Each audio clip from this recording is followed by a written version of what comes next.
بابای من خاطرخواه بچهش بود. دوباره بغض کردی. بابای من خاطرخواه بچهش بود، بلد نبود بگه. و تو اینو فهمیدی؟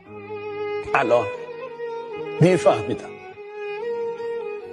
عزیز دیر فهمیدم. اگر میفهمیدم به خدا قسم، اگر میگفت ما سیاهه میگفتم خیلی سیاهه.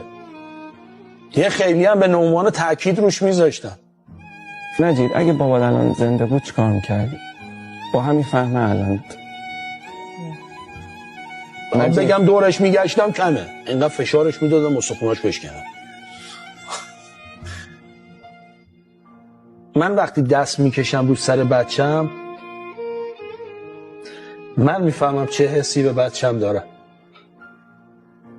و دیگه کسی نیست که اون حسه رو به من انتقال بده. بیانش هم کسی نمیکنه، فقط میفهمه. یه آدمی که 17-18 ساله، یه پسر 17-18 ساله داره، اون حسی که به بچهش میده میدونه چیه. جنس محبت بابا رو تازه میفهمه و میدونه که دیگه این حسه رو این از کسی نمیگیره. این دستی که من رو سر این پسر خودم دارم میکشم که میشه نوه این دیگه نیست این دست رو سر من بکشه.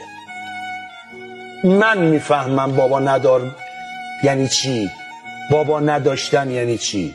دلت برای پدر تنگ شده؟ خیلی خیلی